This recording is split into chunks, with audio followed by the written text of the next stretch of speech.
Good evening, everybody. Welcome back to the Mythgard Academy. This is session number 17 on the Name of the Rose. And tonight we return. There's, stop me if you've heard this before, not too much progress on the actual murder mystery tonight. But Adso continues to work through his issues, which most recently, as you will recall, include his contemplations and considerations of the experience of being in love in the morning. And we will see him further contemplating this with the dubious assistance of some learned works on the subjects. And then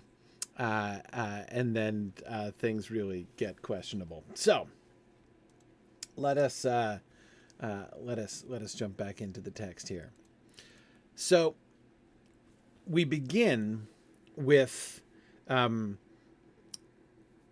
his encounter with Salvatore early in the day, in which Salvatore confides to Adso his rather peculiar plan. Salvatore, of course, seems to be feeling a little bit left out, as he knows what happened with Adso last night, and he's a little envious of this, right? So here's Salvatore. He drew me closer, and with an obscene smile, said that he didn't want the cellarer, who was powerful, or me, young and handsome, to enjoy the love of the village girls anymore, when he couldn't, because he was ugly and a poor wretch. But he knew a prodigious spell that would make every woman succumb to love. This'll be good. Let's see. Sorry, lost my place.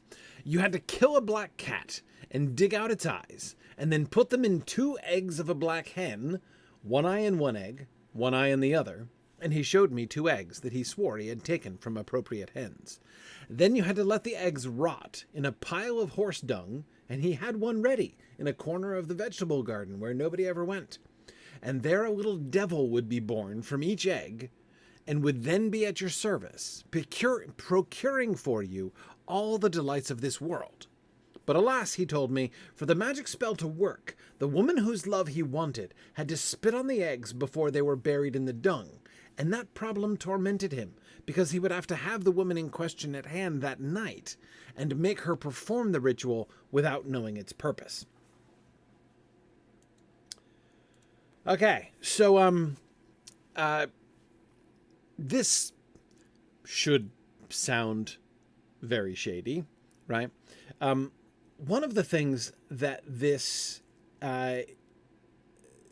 is interesting, so there are several reasons why this is interesting. One is, I know we've talked about this before, quoted that, I think we've talked about this. We must have by this point. Talked about C.S. Lewis and his comments on science and magic, and how science and magic grew together. Have we talked about that at all? I know Jackie is standing ready to to jump on this, I think. Well, maybe we haven't. Okay, so in the later portions of the Middle Ages, and in the Renaissance, especially in the Renaissance, science and the practice of magic or witchcraft grew at the same time. Like, as C.S. Lewis describes it, this is in The Discarded Image, and I think he's absolutely right about this. That both of them grew out of the same impulse. That is, and the impulse is the increasing awareness, the increasing perception that if we do certain things and act in certain ways, we will achieve certain results. That is, that human beings, by their actions, can achieve mastery over the world around them. That's what science is and has fueled scientific inquiry, the desire to be able to control the natural world, right? And that's also what That's also what magic does. That you perform certain actions and certain results, certain predictable and to you desirable results follow. What C.S. Lewis says about this is he says magic and science were born twins. They are two different expressions of precisely the same impulse. He says one of these two, one of the twins thrived and one of them died young. And the reason that science was embraced and magic was rejected is simply because science worked and magic didn't work, right? That's the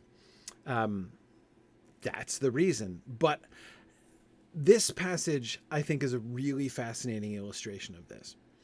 Try to resist. This is very important. Right, that's the line, Jackie. One was sickly and died, the other grew and thrived. Yes, magic and science. When you read this passage, try to distance yourself from chronological snobbery.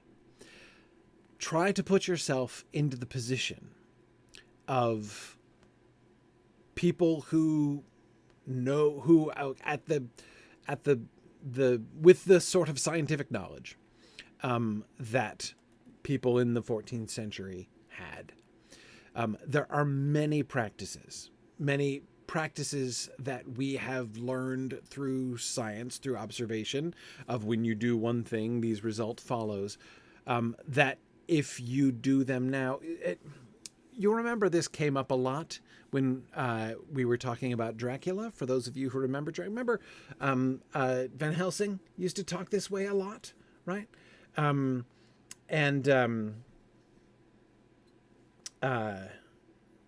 it not in the discarded image, JJ? I may be misremembering that. It's possible. Yeah, I don't. I'm not remembering exactly where. This is one of the weaknesses of when I do my C.S. Lewis rereads. I tend to read like C.S. Lewis's whole corpus all at once, so they kind of run together with me. But anyway, think back to the Dracula stuff, right? Van Helsing says that there are many things that modern scientists do, like that many modern scientists, by which of course he meant late 19th century scientists, have discovered things and can do things, can perform actions which will bring about results which would have been viewed as wizardry, right? They would have been condemned as wizards earlier on. And I would say there's a kind of a corollary to Van Helsing's comment there. Van Helsing is speaking with 19th century chronological snobbery, looking back at earlier ages. And when he is speaking of how, modern scientific achievements, things like electricity and stuff like that, would be dismissed as sorcery, right? When Van Helsing says it, he's speaking with chronological snobbery. He's kind of looking down more than a little bit, I think, on the ignorance of the people in the past, right? Though perhaps, since he is Van Helsing, not without kindly pity. But nevertheless, he's sort of looking down on them in their state of ignorance. And he's talking about the gap in knowledge. But I would say there's a corollary to Van Helsing's concept that modern scientific achievements, somebody creating lightning, right, in a laboratory or in a living room, right, would have been looked upon as wizardry a few centuries earlier. The corollary to that, right, is that to that person a few centuries before, acts of wizardry would look like science, or would be indistinguishable from science. Again, if you think about the actions performed by scientists, right? I inject this, you are sick. I inject this thing into you. I inject this fluid into you, and you get better. That's magic. I mean, it looks like magic. You have performed an action under, note, ritual circumstances as well, right? I mean, there's this whole thing, right, with the, like there's like a, the swabbing and that, right? I mean, there's this whole ritual that you perform, and at the end of the ritual, you get better, right? Often quite suddenly, quite remarkably. You have performed an action, you get a result. Salvatore's spell here sounds hideous, right? It sounds hideous. Now, interesting. First Fish says, attaching a leech is not magic. No, it's not. But like, they wouldn't have thought of that as magic. But again, it's not that different, really. Any kind of treatment involved, again, just still keeping it within the medical world, right? Any kind of treatment of disease is about performing certain actions and expecting results to happen, right? You are going to effect certain results by the actions that you perform. And often the actions that you're performing are not obviously connected to that. Like, leeches are simpler in the sense that if your theory, if your understanding is that there is either an imbalance in fluids, which can be restored by draining some of them, or if there's some illness associated with the blood or something, you can remove some of that and the person will get better. Like, that's a fairly simple cause and effect that they were trying to bring about by the bloodletting and things that they did. And so that's, again, it's not exactly magical, but there is a sense, there is still, even in something as relatively simple as that, there's a disconnection, right? By draining blood out of your arm, your fever symptoms are going to get better. Like, what's the link? What's the connection? No, they did not understand the mechanism. So what they did was, like, we perform an action and then out the other end comes a result. The trial and error by which this was done and the theories upon which this was based, which of course are often incorrect, usually in the case of medieval medicine. Nevertheless, the point is, there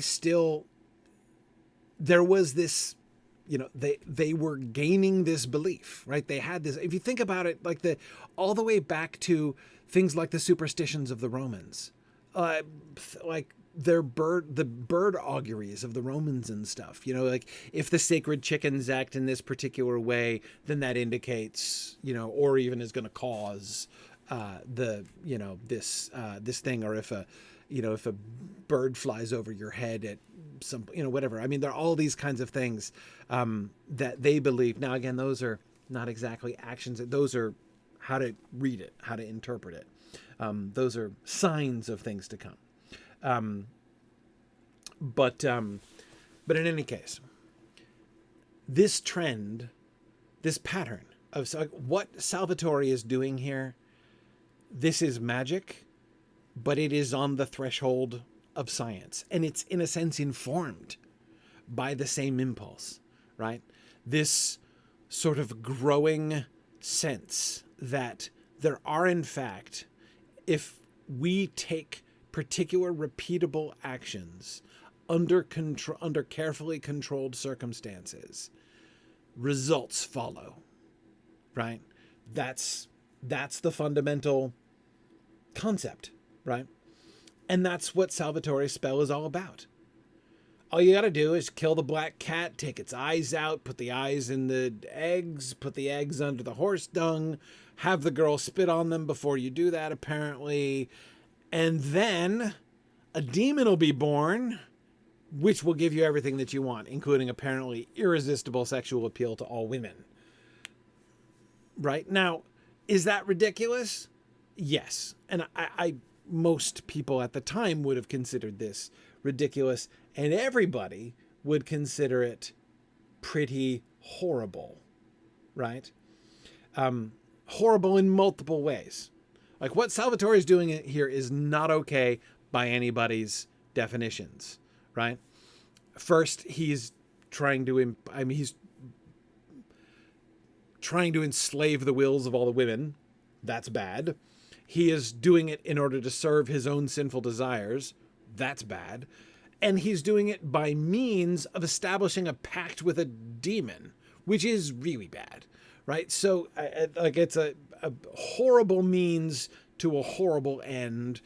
I'm not in any way trying to say that we're supposed to be sympathetic to what Salvatore is doing. I think it's important for us to notice that Salvatore he believes in the cause and effect, that he can do these things and it will have these results. And there are ways in which Salvatore's spell here is much closer to William's worldview than it is to the abbots or to the inquisitors. And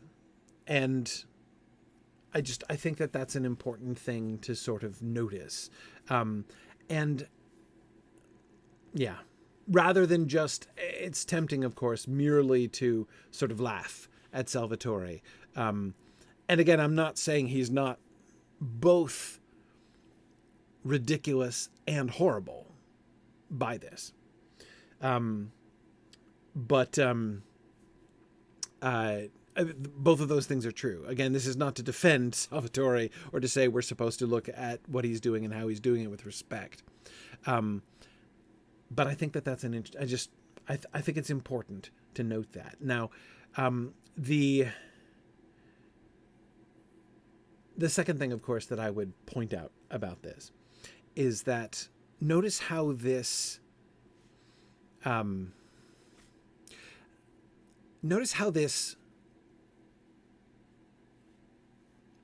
relates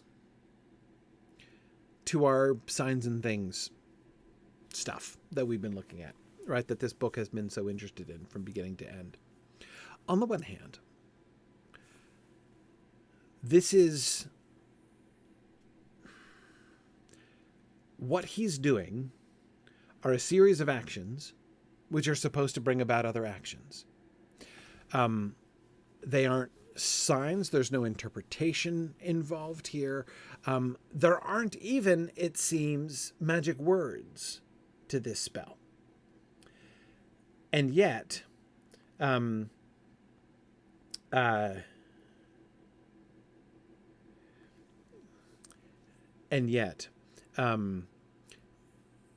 he still calls it a spell. And a spell means words, right? The relationship between these acts that he's performing, which, like, is he doing this because he believes there's a cause and effect here? Like, actually? Like something is going to transform?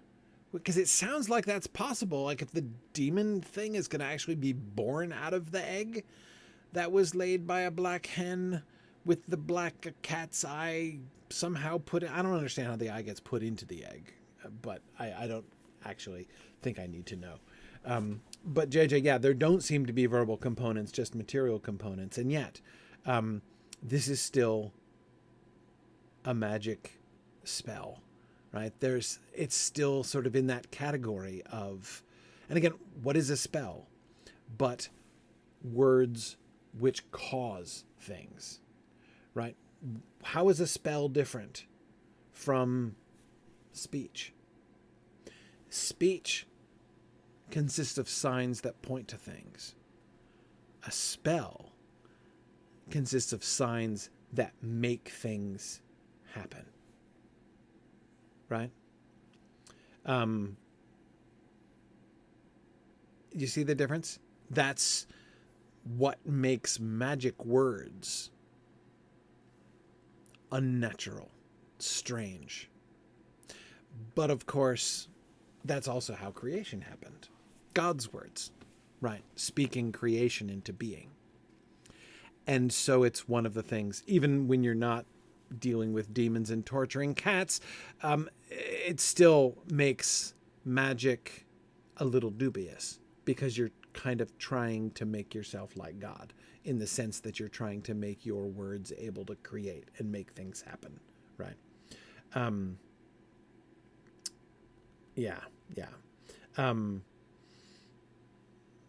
Yes, yeah. And Eric, you're right. The theology of the sacraments, that is involved with the sacraments, right? There is a moment when something like magic happens during the Mass, right? Some of you probably know this, right? What happens? The priest holds up the bread, right? Holds up the wafer. And he says, hoc est corpus. This is the body. And when he says that, this is the body, it changes. It is now no longer bread. It is now the body of Christ. That's when the transubstantiation happens. And Bricktails, exactly so. That's where the phrase hocus pocus comes from. That's why hocus pocus are the magic words that you say when you're making magic happen. Hoc est corpus. It's a bastardization of hoc est corpus. This is the body. When he lifts up the bread. That's actually true. That's where the phrase comes from. So yes, like within the sacred context, there is that power, that divine power over creation. That divine power of creation to speak a thing and to make it be. That's God's power, and God's power is at work within the sacraments, right? The other sacraments as well. I mean, that's why, like, when the priest declares two people married, right, and they are now one flesh, like, magic has happened, right? They're changed. It's different now. Marriage is a sacrament as well. Baptism, again, all of those things, all of the sacraments are accompanied by verbal pronouncements, and those verbal pronouncements, work is done, things are changed, God's power happens.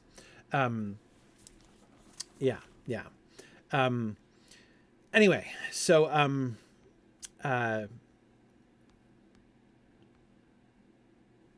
magic is like that, except without God, or substituting a demon instead, which are bad ideas and horrible ideas, respectively, from the medieval perspective.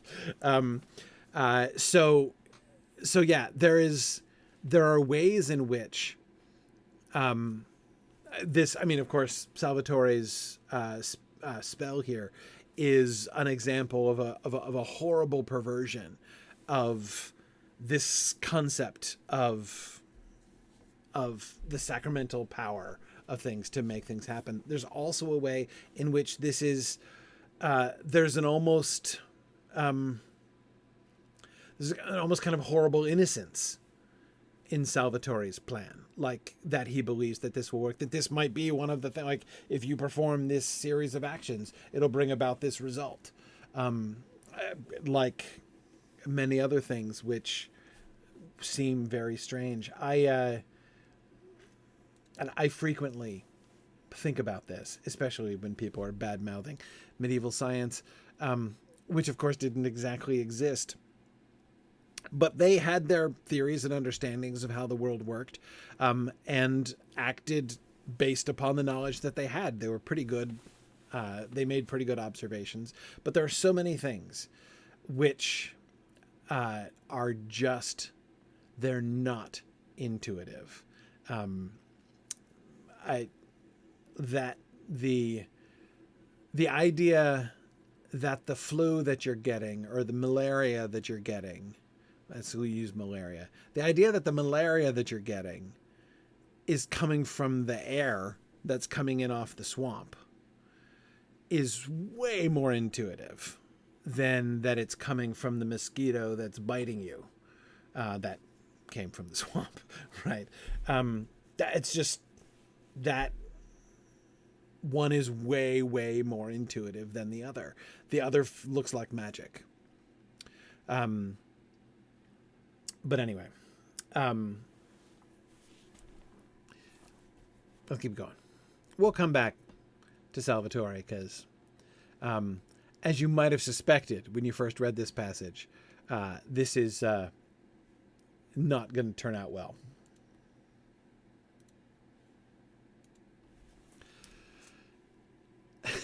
This is in the library. I love this passage. And aeneon de anea deo, qui in eo habitat, sive aquo elementis flatus ferter. But there's no one who speaks like that, Adso says. Happily, says William. But those were times when, to forget an evil world, grammarians took pleasure in abstruse questions. I was told that in that period, for 15 days and 15 nights, the rhetoricians Gabondus and Terentius argued on the vocative of ego, and in the end, they attacked each other with weapons. I don't think there's another sentence that makes me laugh harder in this book than this one.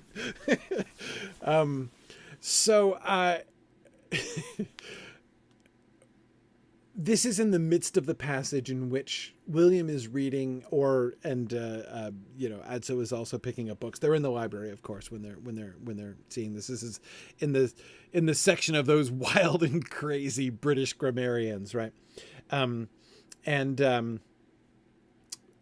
So he's reading several books from people who made up their own Latin, right? They're their own version of Latin, which sounds, it's Adso is like, what you just read is nonsense. I don't even understand what you just read. He describes the pleasure that grammarians took in abstruse questions and in playing with and designing their own languages. Remember, this is the passage, this is the section in which William is very cheerfully and indeed proudly commenting on how insane everybody from the British Isles is, right? But yeah, notice here, on the one hand, he's describing something kind of like insanity, right? That they are so deeply invested in how you would do the vocative of ego, which is I, right? It's the pronoun. That they argue for 2 weeks and then attack each other with weapons, right? So on the one hand, that's a little bit crazy. Right, Gerald? I was thinking that too. How well trained in weapons were grammarians? Yeah, and how capable were they of wielding them after 15 days of debate? I doubt that either of them was greatly harmed in the exchange. Yeah. Anyway, thinking, of course, however, again about the themes, I couldn't help but think of Signs and Things, of course, as we go through here. And notice, what are these grammarians doing? Investing themselves purely in signs. There is, as several of you were suggesting, a secret vice element here, right? But what is... I won't lean too heavily into Tolkien's own phrase, right? Because, of course, neither Adso nor William suggests that this is in fact vicious, which would have been taken a bit more seriously than Tolkien, I think, was suggesting the phrase. But in any case, their pastime here, either of their pastimes, whether it be of debating the vocative of ego, or whether it was twisting and playing, like playfully twisting. You hear the sound patterns in the weird Latin there, right? And Aeneon, de Aenea Deo, de Aenea Deo. Listen to that. Tolkien would love that. And Aeneon de Aenea Deo, qui in eo habitat, sive aqua elementis flatus fertur. Come on, that's really great, right? You don't have to know any Latin. In fact, the less you know, the better, right? To appreciate the way that they're playing with words and the sound of words here.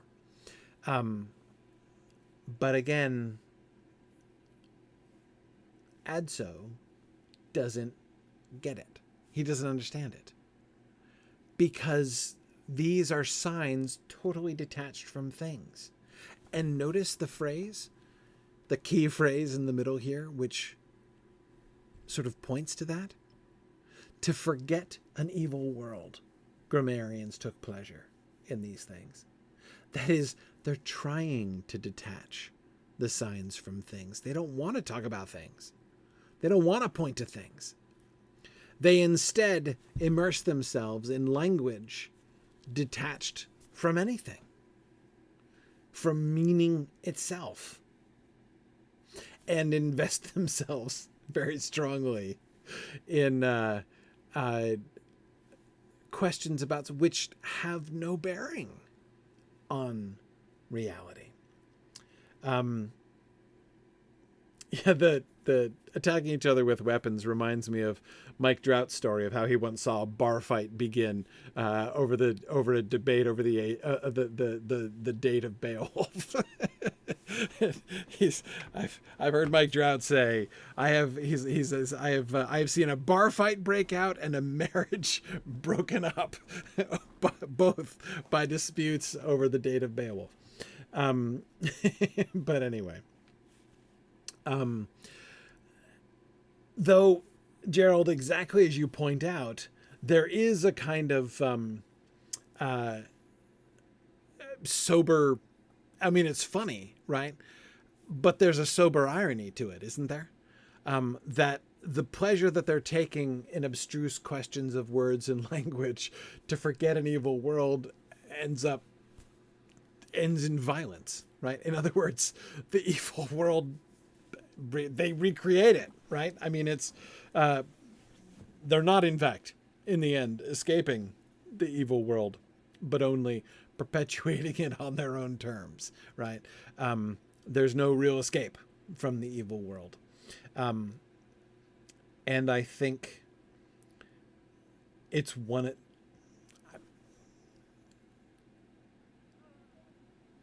the intrinsic connection between signs and things is, I think, one of the things that he's pointing to there. You can play with this, right?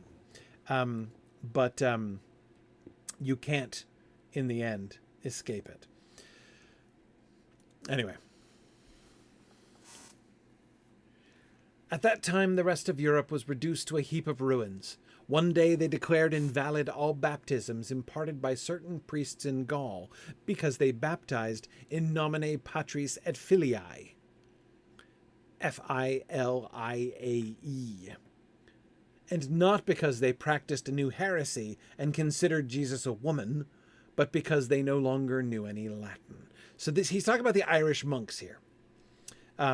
So the Irish monks declared invalid all baptisms imparted by... So there are these Gaulish priests, right? These French priests, not yet French, but these Gaulish priests who don't know, whose Latin is so bad now that they're saying in nomine patris et filiae, which is a really funny joke if you know Latin, right? Because they're saying in the name of the Father and the daughter instead of in the name of the Father, when they think they're saying in the name of the Father and the Son.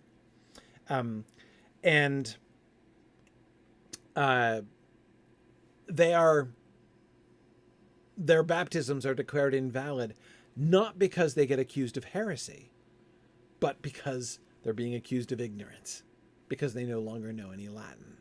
And the Irish monks say, We won't have it. Like Salvatore, says Adso? More or less.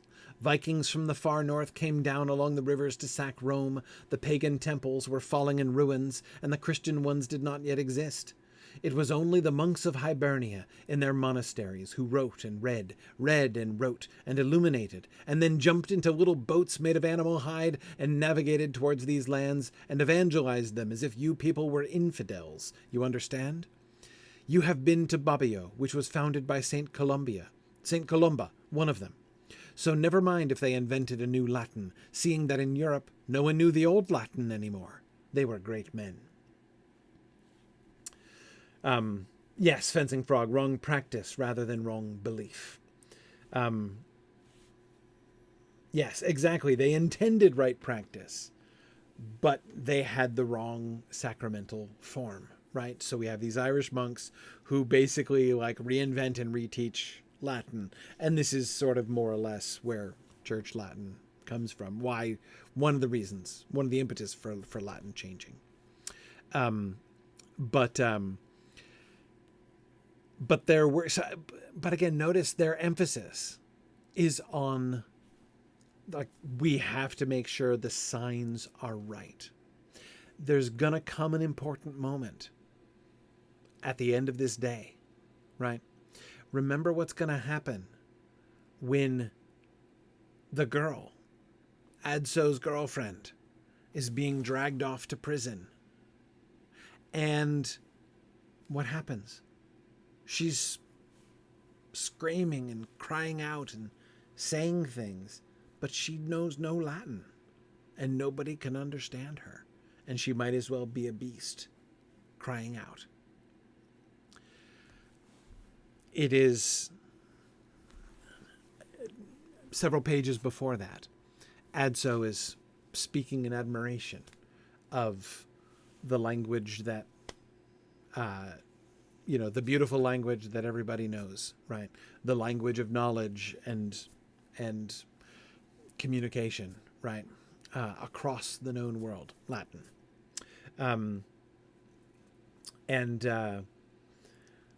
Anyway, so this William is pointing to the significance, the importance of the work that was done by the Irish monks in not just preserving, but perpetuating. Like, the work that they did was not even to teach people theology, right? At least what he's crediting them with.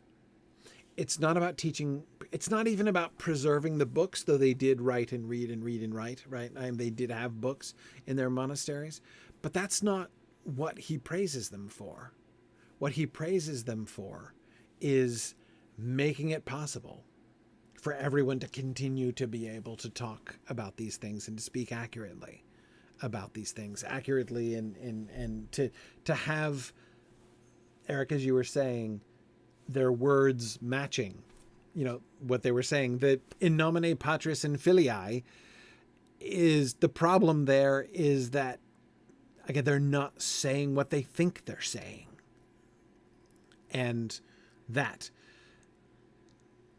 to preserve the signs so that the things don't become corrupt, as the signs were already becoming corrupt, right?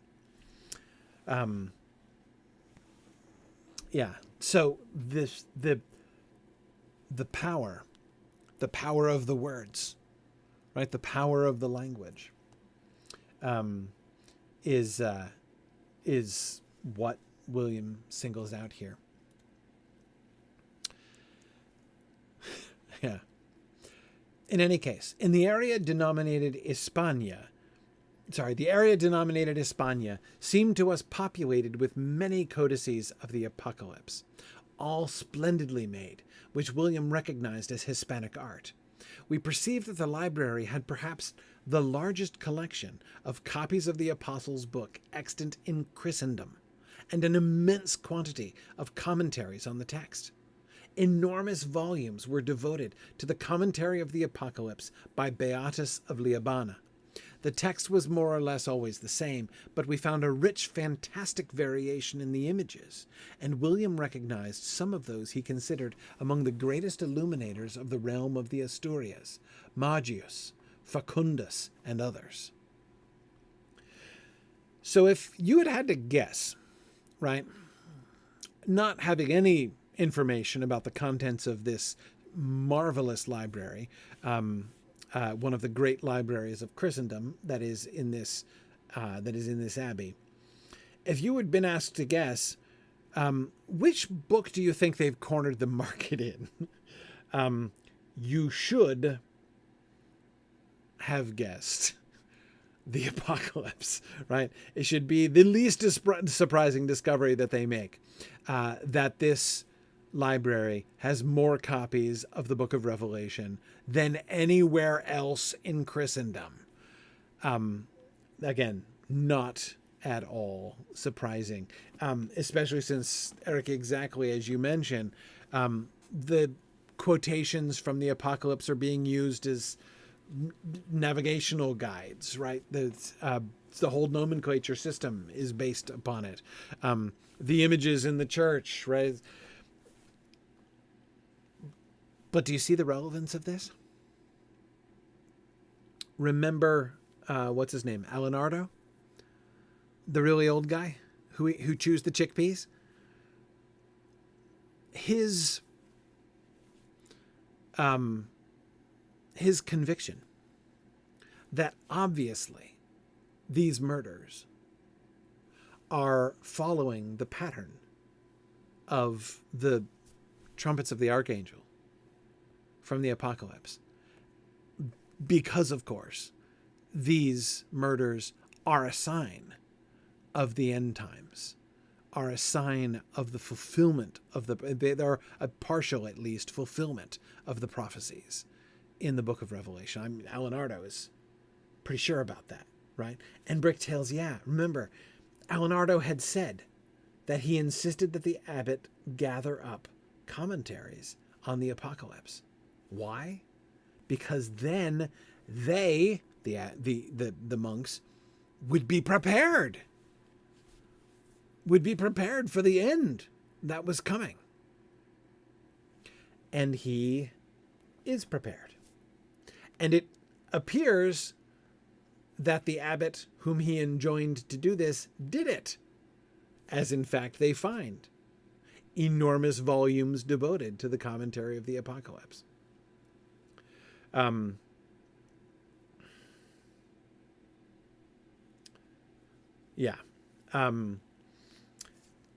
Eric, of course, there is that other very plausible possibility that maybe the murderers are inspired by Revelation because that's what the murderer is constantly surrounded by.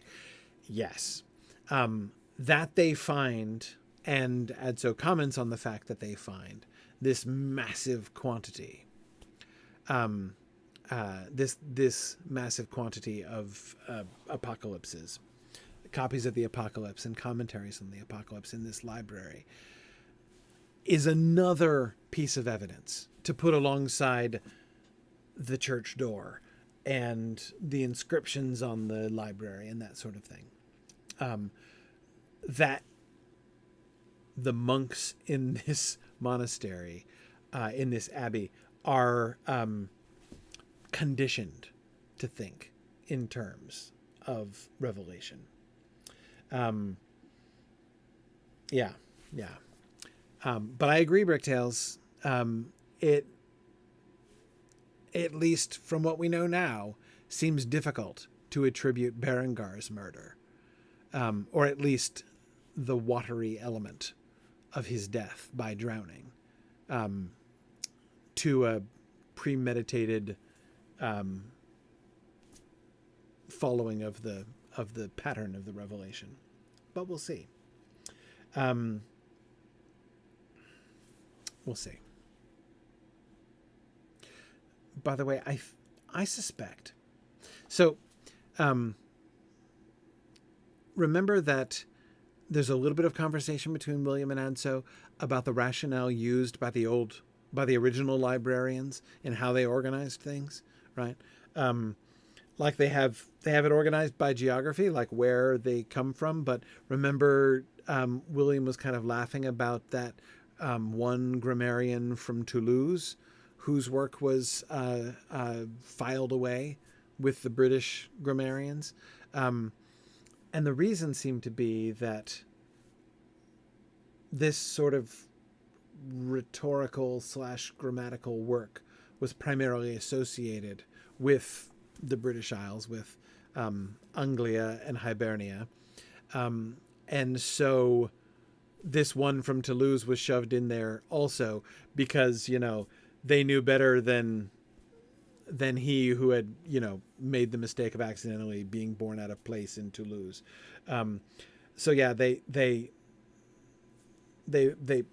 lump them all together. Why do you think the apocalypses are all in España? Now, some of them are illustrated by Spanish illustrators, right?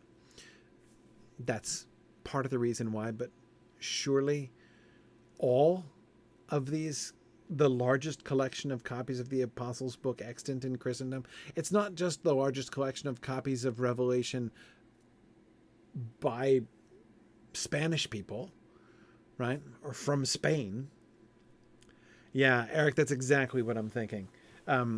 If you're in the Middle Ages and you're thinking about Spain, you'll know that Spain is the edge of the world. This was especially true from a Roman perspective. This is one of those things that they inherited from Rome. Like classical authors say this, and they tended to adopt classical ways of thinking, even when their own geography was not quite the same. So yeah. Fencing Frog, but you see, if you're in Iceland, you're not communicating with anybody else in Europe, so nobody really knows that you're there, and therefore nobody cares. So from a Mediterranean standpoint, right, from a Roman standpoint, the western edge of the world is the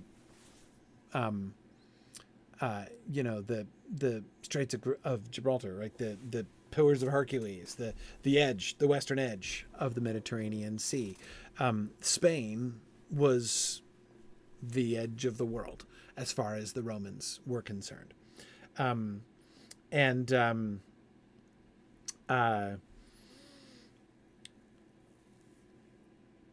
So Spain is still sort of thought of that way, even again, though, like, once, by 1400, they're not thinking in this like Mediterranean centric way anymore. The Mediterranean was no longer like the center of the world and everything else radiating out from it as it was to the Romans. But still, they thought of Spain as the end of the world. And so I think that's part of the reason why the Book of Revelation, like when they had to choose a place, just like they chose like grammarians, whether they're actually from England and Ireland or not, are all going to be put in that room, right? Why did they put all the copies of the Book of Revelation here? I think because it's the end. It's fitting that it should be so. Just as Spain was the edge of the world, so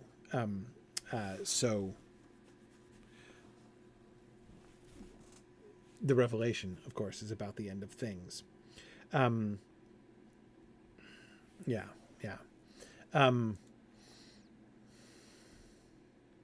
Okay. Let's talk about unicorns. Obviously, the founders of the library had strange ideas, says William. They must have believed that this book, which speaks of fantastic animals and beasts living in distant lands, was part of the catalogue of falsehoods spread by the infidels. So they're in the African room now, where they are finding a bunch of some works in Arabic, some works in Greek, some in Latin, but all written by Arabs and Persians, basically. Remember, they find a copy of the Quran in there, for instance. But Adso finds this bestiary, this book which speaks of fantastic animals and beasts living in distant lands. And Adso's like, wait a second, why is this here? Why should this be among all of these, the catalog of falsehoods spread by the infidels? And William says, I think a little bit teasingly, the founders of the library had strange ideas, right? But is the unicorn a falsehood? Says Adso. It's the sweetest of animals and a noble symbol. It stands for Christ and for chastity. It can be captured only by setting a virgin in the forest, so that the animal, catching her most chaste odor, will go and lay its head in her lap, offering itself as prey to the hunter's snares. So it is said, Adso, but many tend to believe that it's a fable, an invention of the pagans.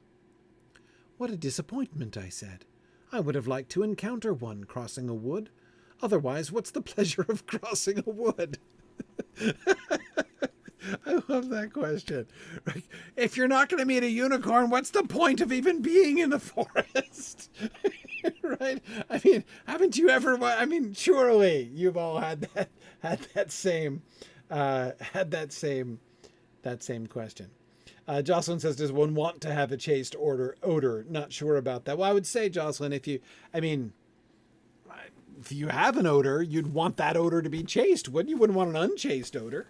I don't think no odor is a choice, frankly. And I agree, Mighty Felix. Adso's a day late and $1 short if he's wanting to catch a unicorn, right? At this point, that ship has sailed, my friend, right? Yeah, absolutely. Yeah, Argent Paintbrush was thinking the same thing. Yeah. And yes, Eric, it is funny. It's especially funny for a young German lad to be saying he's from the Black Forest, right? So it's kind of especially funny. Yeah. Okay. So anyhow, all right. So is the unicorn a falsehood? Adso is crushed to find out that unicorns might not be real. But notice his objection. Notice how he follows up. Is the unicorn a falsehood? It's the sweetest of animals and a noble symbol. It stands for Christ and for chastity, he says. Remember, we talked about this a bit before when we were talking about the dogs returning to their own vomit and stuff, right? Real things which are interpreted as if they were signs. And Adso liked thinking that way. We saw him, remember he thought about, what was it? It was dogs. Was it cattle that he was interpreting? I'm forgetting the other animal he was interpreting. I think it might have been that. But anyway. And yes, Maureen, definitely shades of the Song of Solomon also. But he found it very instructive, meaningful to understand the meaning of these animals. These animals were beautiful and delightful themselves, but also pointed to something else. It's like he wants unicorns to exist. Why does he want unicorns to exist? Because he would have liked to encounter one, right? Because he's always liked the idea. He wants unicorns to be real. But it's also because he likes what they symbolize. If creatures as signs of something else, pointing to Christ, pointing to chastity, should that not really exist, then he is deprived of a way of understanding virtue, of understanding Christ. Then the lesson that he takes from unicorns, right, the moral instruction he gains from contemplating unicorns, is now suddenly robbed of its basis. It's a disappointment.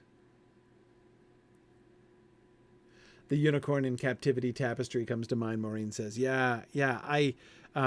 I've having the good fortune to have been in the Upper West Side of New York for several years, not far from the cloisters, I visited the unicorn tapestries many times, and it's very. I still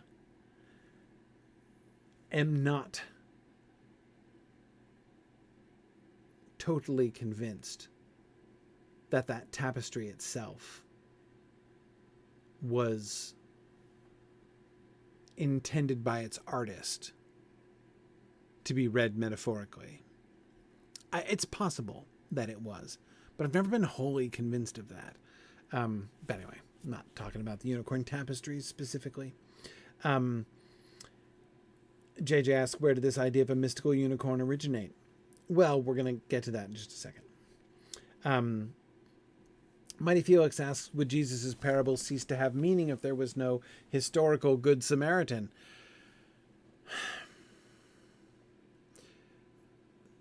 That's an interesting question. I'll do you one better.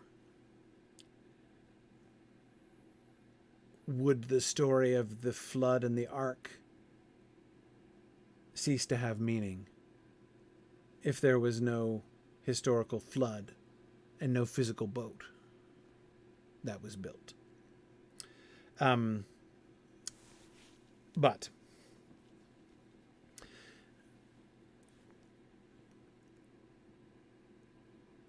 these things that we're pointing to, right?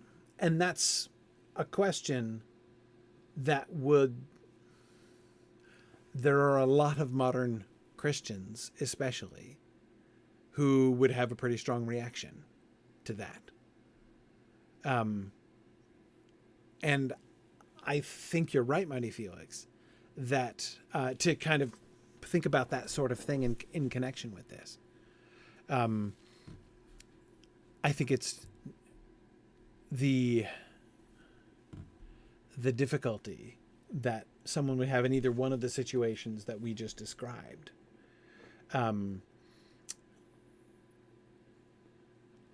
Would have something in common, I think, with Adso's disappointment here. This is just unicorns, right? So this isn't rocking his world.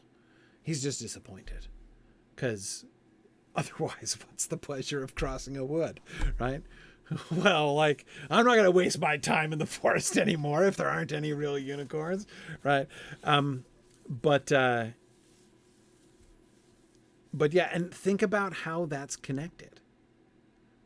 Both this unicorn issue and the biblical interpretation issues that Mighty Felix and I were just raising, and how those are connected with this idea of the signs being rooted in things and the meaning relying upon things. William's response: it's not certain the animal doesn't exist. Perhaps it's different from the way it's illustrated in these books. A Venetian traveller went to very distant lands, quite close to the Fons Paradisi of which maps tell, and he saw unicorns. But he found them rough and clumsy and very ugly and black. I believe he saw a real animal with one horn on its brow. It was probably the same animal the ancient masters first described faithfully. Wait a second.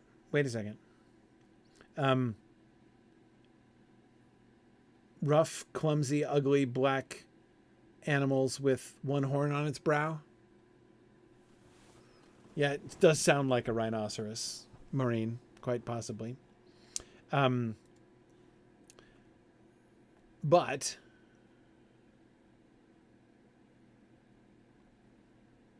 and yes, Jocelyn, your vaguely Freudian interpretation of the animal with a single long horn laying its head in a virgin's lap is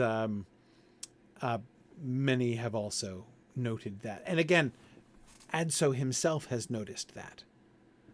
It stands for chastity. The one caution that I would urge is that it if you take that and read it salaciously, right? If you turn the unicorn to interpret the horn of the unicorn phallically is appropriate. Again, Adso does too, right? In thinking that this has to do with chastity. But if you read it salaciously, right, as if the unicorn putting its head in the virgin's lap is itself a metaphor of a sexual act, then I think you're very importantly misunderstanding. That's not what the myth is talking about at all. The myth is about chastity. It is about something that is non-coincidentally phallic, right? But the point of it is that the unicorn lays its head. It does not gore the virgin with its horn. It lays its head down submissively, even though hunters then come and capture and kill it. There's not only submission, but self-sacrifice in that. And that's why Adso connects it with chastity. Yes, her lap, Jocelyn. That's exactly the thing. That's the point. That's the point. It is the what sort of symbolic proximity of this to the sexual act, but it not being the sexual act that makes it be about chastity in the first place. Do you see what I mean? Yes, the whole emphasis is on the restraint. Yes, the attraction, but not, not the completion of the act. That's why it was interpreted as being about chastity. Anyway, so the sexual element of it, like the sexual symbolism involved, is there. Like they were reading it in that. That seems fully intended by the people who talked about this. Yeah.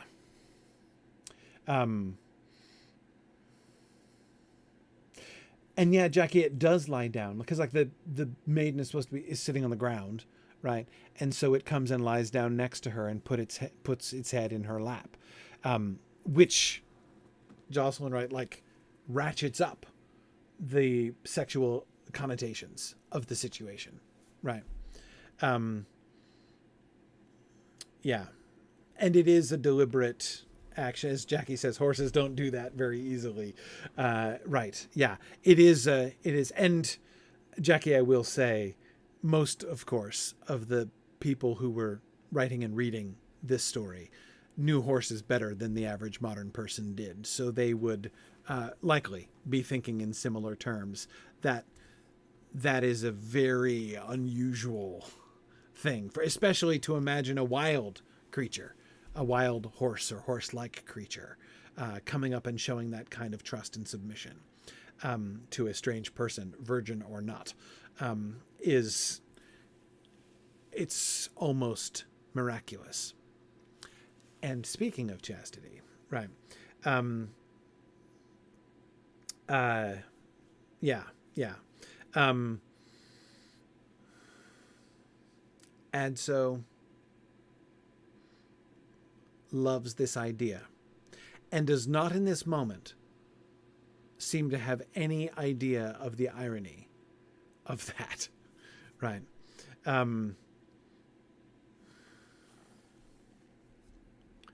Yeah. That is, he certainly didn't pass the unicorn test. But anyway, all right. Let's see. Okay. It was probably the same animal the ancient masters first described faithfully. So JJ, back to your question, where does the unicorn myth come from? Well, ancient masters probably saw rhinos and described them faithfully. And the story of the unicorn and the virgin grew out of that. But did the ancient masters happen to receive from God the revelation of the unicorn's true nature? Says Adso. Right? See what he's immediately going to. The meaning, right? Not just the signs, but the meaning. It's not just a description of the animal. It's the beautiful meaning of the story that's so important about this. Not the revelation, says William, the experience. They were fortunate enough to be born in lands where unicorns live, or in times when unicorns lived in our own lands. But then how can we trust ancient wisdom, whose traces you are always seeking, if it is handed down by lying books that have interpreted it with such license?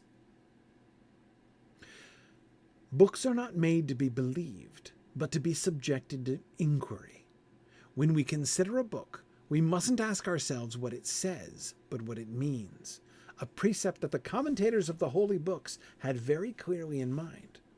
The unicorn, as these books speak of him, embodies a moral truth, or allegorical, or analogical, but one that remains true, as the idea that chastity is a noble virtue remains true. But as for the literal truth that sustains the other three truths, we have yet to see what original experience gave birth to the letter. The literal object must be discussed, even if its higher meaning remains good. Okay, so yes, as Eric was just pointing out, this is once again William using language which all medieval people would have immediately recognized, especially monks, even young ones like Adso. He is referring to the traditional fourfold exegesis of Scripture, which, by the way, St. Augustine developed in De Doctrina Christiana, which I've been mentioning a lot recently. There are four ways, there are four levels on which one interprets the Bible traditionally. There's the literal level, there's the moral level, there's the allegorical level, and there's the analogical level, or the anagogical level, as it was sometimes called. So there are different sort of levels of truth, levels of meaning that you get out of the text. And what William is doing, so when he says books are not made to be believed, but to be subjected to inquiry, at first, this sounds really skeptical, right? And to some extent, I think William is skeptical of books. Like, he doesn't believe a thing just because it was written in a book. However, whereas Adso tends a little bit more in that direction, right? And this is part of the dilemma of the library in the first place. That is, remember the library preserving the lies of the infidels as well as the truths of the fathers and all of this stuff. There are concerns here, right? Because there's stuff that's written in books in the library, which is like totally not true. And that's an issue, right?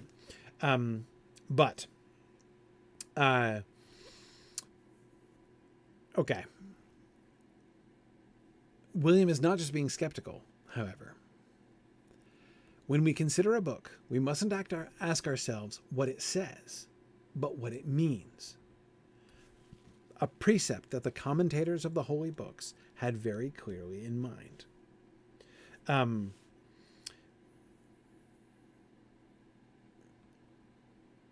Good. Arthur is talking about Talmudic analysis.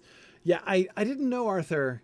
I knew that there was a similar pattern of interpretation in Talmudic tradition. I didn't realize they were quite as similar as that. That's really interesting. But in any case, I don't think Augustine got that from Talmudic tradition, though. I mean, yeah, like he could have, like historically speaking, he could have in the sense that it would have existed then. I wonder which way the influence went there, or if there was. Maybe it's just parallel. But anyway,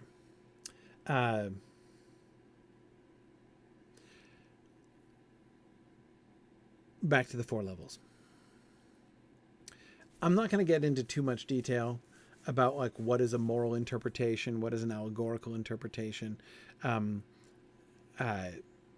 is an analogical interpretation.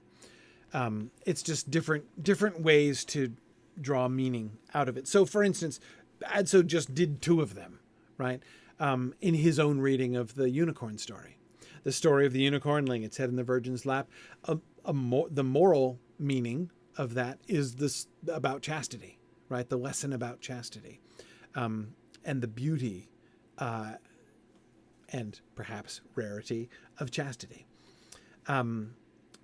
The allegorical interpretation would be to say that the unicorn is like Christ, right? The laying of the head of the unicorn in the lap of the virgin points to the virgin birth, and the hunters taking the unicorn, and which lays itself down and makes itself vulnerable, and slaying the unicorn is, of course, pointing to the sacrifice and crucifixion of Jesus.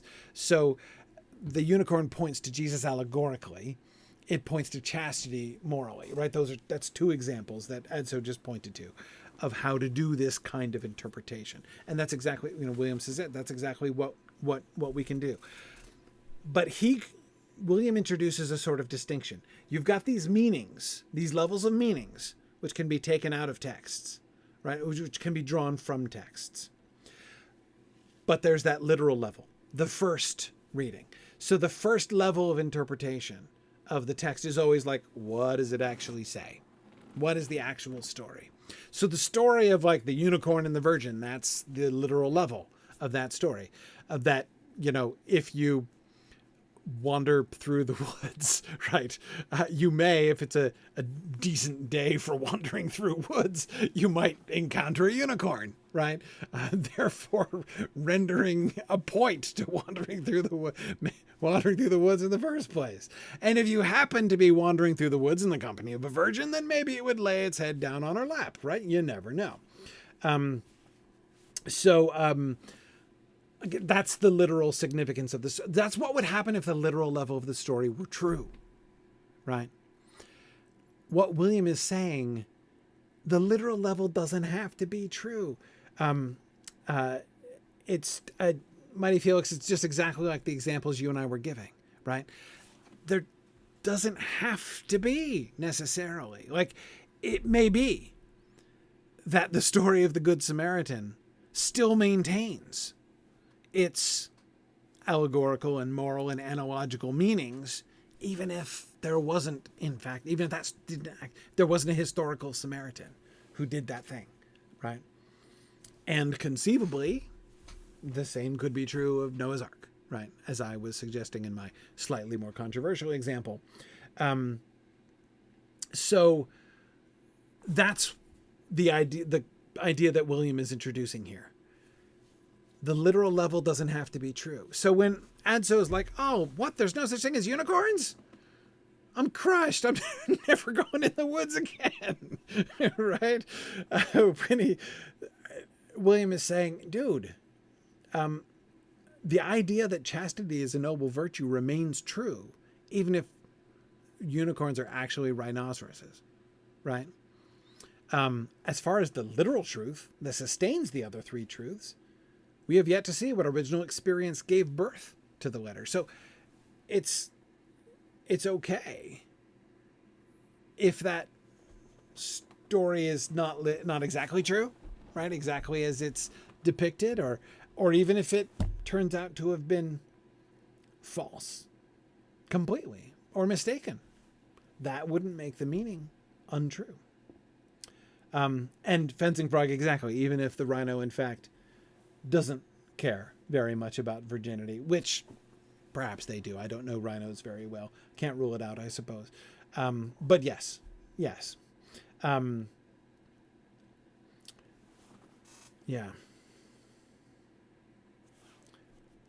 One more.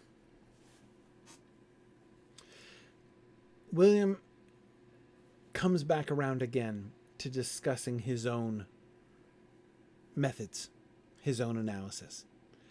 And he, somewhat surprisingly, brings the discussion back around to that most fleeting and elusive of topics, the murder mystery that's going on at this abbey, right?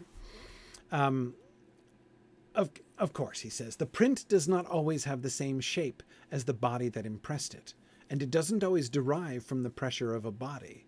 At times it reproduces the impression a body has left in our mind. It is the print of an idea. The idea is a sign of things, and the image is the sign of the idea, sign of a sign. But from the image I reconstruct, if not the body, the idea that others had of it. So he's talking about how he's able to reconstruct. This came up with him sort of theorizing about how perhaps rhinoceroses, though again he doesn't use that word, but I assume that is what he's describing, how rhinoceroses led to the story eventually down the road of the unicorn. And this is enough for you? It's enough for you to come to to reconstruct the idea that other people had of the body that left the footprint? Like that's so you find a footprint and you're going to reconstruct the idea of the body that made the footprint. And is this enough? No, William says, because true learning must not be content with ideas, which are in fact signs, but must discover things in their individual truth. And so I would like to go back from this print of a print to the individual unicorn that stands at the beginning of the chain. As I would like to go back from the vague signs left by Venantius's murder, signs that could refer to many, to a sole individual, the murderer himself. But it isn't always possible in a short time, and without the help of other signs. Then I can always and only speak of something that speaks to me of something else, and so on. But the final something, the true one, does that never exist? Okay, so hang on. We can see immediately how this relates to William's science of detection, right? He is not content with the idea of the body that made the footprint. He must, in order to succeed, he must discover things in their individual truth. So he describes the clues that they have, right? Like a dead body is a footprint. That is to say, it's the result that's left after an action has occurred, right? Somebody's foot has come down on a spot and the footprint is left, right? So that footprint is a result of a past action. But William wants to not only find the idea of the foot, he wants to identify the foot, right?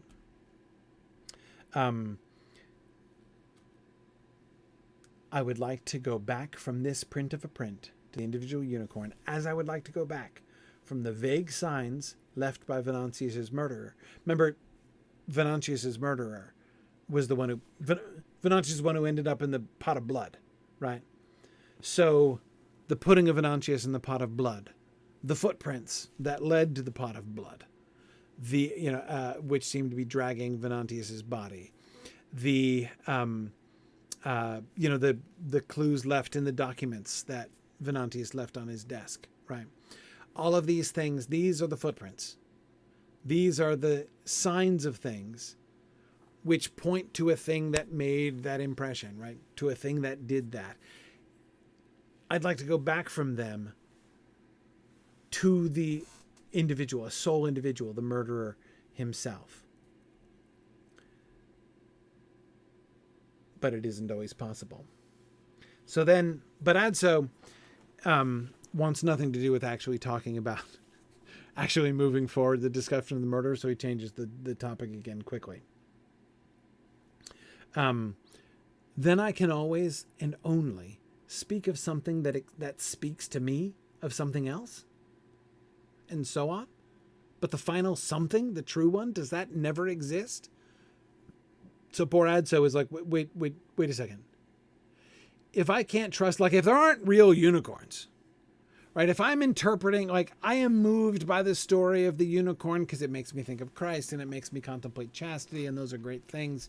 But if the unicorn isn't real and is just itself a sign of something else, which is itself comes from something else, and we don't even know what that thing was originally, then in fact, all I have to think about and speak about is something that speaks to me. I can only speak of something that speaks to me of something else. It's just one sign that points to another sign, which that in fact was pointing to a different sign, and like, where are the things? Notice what this is like. Remember William's Adso's struggle for truth, right? How can I be sure? How can I know? Where is the thing? How can he put his hands on the thing? Unfortunately, he did put his hands on a thing, right? Last night. And we talked about that, right? That experience that he had. And now he's dealing with that as well, right?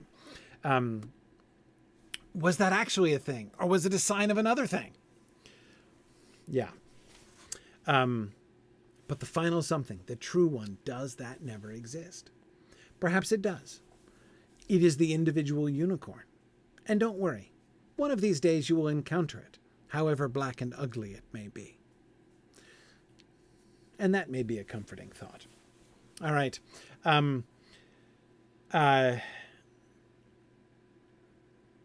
Okay. It's getting late. We should stop there. The moral of the story is, don't stop going for walks in the woods just because there might not be any real unicorns. That's, I think, the advice that we can all take home.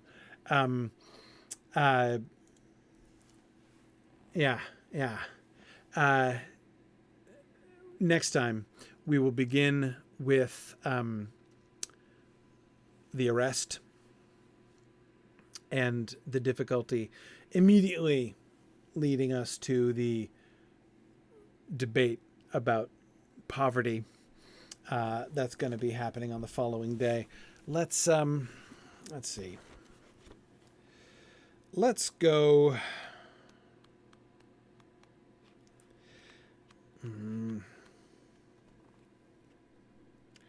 Let's go through sext, because if we get into sext, then we'll get to some more actual bloodshed. So, and that'll be a comfort to us all. So let's do that. Let's go up to Nons. I don't think we're going to get to Nons. Is Nons that? Which one is the tremendously long chapter? Is it Nons or Vespers? No. One of them is hugely long. Anyway, or at least significantly longer than the others. But anyway, let's go up through Nons for next time, and then we'll get there. We're going to be in day 6, so we're getting towards the end, and we'll see if another Trump sounds. All right. Thanks, everybody. Have a good evening, and I'll see you guys next week. Bye now.